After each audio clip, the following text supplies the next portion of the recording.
You've done everything right, marked up your levels, set your stop loss, entered with confidence, and then suddenly you're wicked out, only to watch price shoot in your original direction seconds later. That's not random, that's not poor timing, that's a liquidity sweep by design. You see, the markets aren't built to reward precision, they're built to punish predictability. And if you're still placing your stops in obvious spots, you're handing your position to the smart money on a silver platter.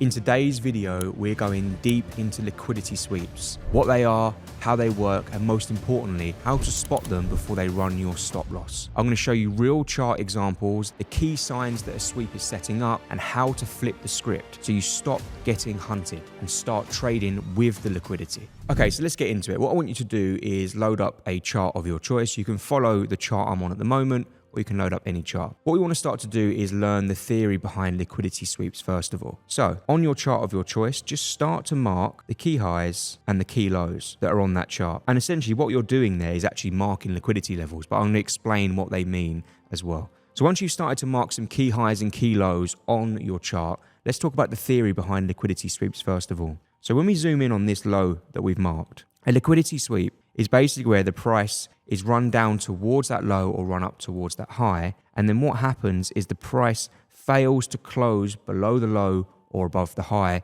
and instead forms a wick below it or above it. And then we see a reversal in the other direction. It's pretty much what's known as a fake out. So it goes to close below the low.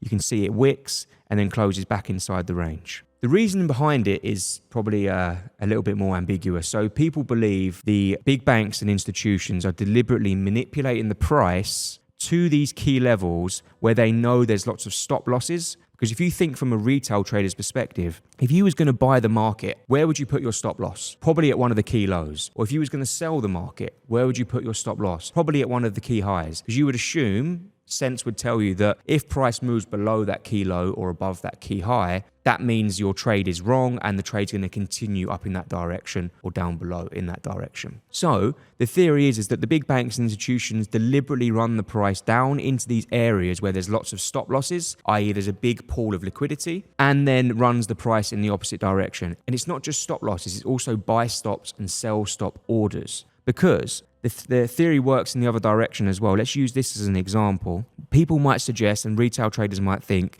if the price moves below this low, price is going to continue lower because we've broken a key low, okay? Therefore, what people will do is set a sell stop order, which is essentially a pending order once price hits that level, in anticipation that the price will continue in that direction. So you've got two lots of liquidity there. You've got lots of sell stop orders and lots of buying stop losses. So the theory is price runs down, deliberately manipulated by the big banks. And then once that liquidity has been collected, that gives the institutional buyers and sellers at the big banks enough liquidity to move the price in the opposite direction. I can tell you that is very, very unlikely that that's the case. The concept behind liquidity, and I'll show you some trade examples, it works fantastically well. Nothing wrong with it. I have a problem with the reasoning behind it. I don't believe some of the biggest traders trading with millions and millions of dollars are really caring about where retail traders' stop losses are. Doesn't really make too much sense. However, the concept behind it does work. There are stop losses, typically a lot of stop losses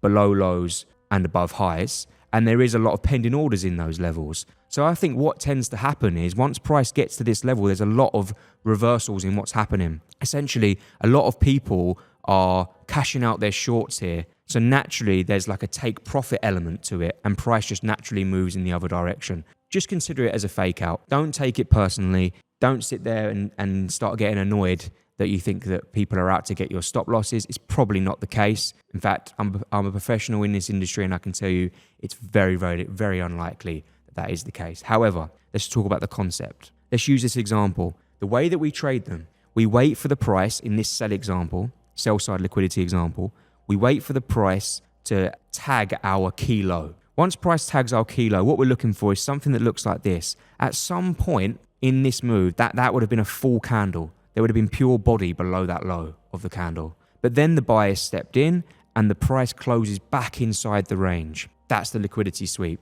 What we then wait for is a bullish engulfing candle, is a simple way to do it, or some sort of bullish reaction after the liquidity sweep. And you can see we had that candle that moves higher. Then we can enter a long position with a stop loss at the bottom of the liquidity sweep. And you can see the price actually reversed quite a lot and ended up making, up to 5.5 to 1 risk reward. Your risk reward, again, that's up to you. You can maybe just always aim for 3 to 1 is sometimes what I do, or just aim for highs along the way. So if you see this trade example, if we aimed for this high, we would have got 1.6 to 1, could have taken some money off the table there. Once we got to the next high, 2.4 to 1, and then once we got to the next high, 4.4 to 1, and so on. And you can just keep taking some money off the table along the way. That's the way that I would tend to do it. The same goes for buy-side liquidity. So let's move over on a different chart now. And again, in order to spot the liquidity, same thing, get yourself a blank chart, zoom out of the chart like so, and just start to mark key highs and key lows. So we'd mark that one. You'd also mark this as well. Obviously, you can see that's a really clear one. So the ones that the best liquidity sweeps happen at like the extreme highs and lows. But along the way, obviously, the highs and lows here are what's known as internal liquidity. So you can mark that as liquidity as well. And again, along the way here, internal liquidity. You'll get loads of areas. Again, my advice would be to keep to like a daily or a 4-hour time frame. 1 minute liquidity sweeps. If I don't think that institutions are targeting like extreme highs and lows, I doubt they're targeting 5-minute and 1 minute lows and highs either. The best ones for me occur, the most aggressive reversals occur at those extreme daily or even weekly 4-hourly highs and lows. So just mark them ones for now. They do work on the lower time frames again, but you're just going to have a lot more of an erratic equity curve when it comes to your profit and loss, because you're just naturally going to take more losses on those lower time frames. So let's just, because we showed you an example there of a sell side liquidity grab. A buy side liquidity grab happens obviously at extreme highs. So let's use this as an example. Here was our most recent high. Let me just use this here. This is what our chart would have looked like. And you can see that there was buy side liquidity there, a little bit of a fake out, a little bit of a reaction. Again, this doesn't always work. This actually went up and went for a second liquidity grab. So we would have marked now this high. That's our buy side liquidity. What we're looking for is the price to move up towards that buy side liquidity, a closure above it, and have a wick and close back inside. There, see that? That's exactly what happened. The price comes up. The reason that we wait for an impulsive candle after the liquidity sweep is sometimes you can see that if we zoom right in on there, we probably would have said that that's our liquidity sweep. But if you just entered there, you would have been stopped out. Actually, the sweep occurs after we see the next bearish candle after, okay? You're always going to save yourself some losses by waiting for that confirmation candle after. So price comes up into that high, fakes a closure above it, closes back inside. Then we get that candle, which is like, wow, here we go. Here comes the reversal. We enter a sell at the closure of that candle, stop loss above the liquidity sweep, and we can target, again, lows along the way. This low here, and so on. And if you just play that trade out, okay, you can see that low was hit, then that low was hit, and then we actually went even lower. And you can actually see what happened here. If you look what happened here, remember this liquidity that I tagged about 3 minutes ago? These lows, these sell side liquidities. Look what happened in this move lower. We took out this low, and then finally took out this low. And actually when you zoom in on that, okay, there was a bit of a candle closure below, but typically we wiped out all 3 areas of liquidity there, and then we had a really strong reversal.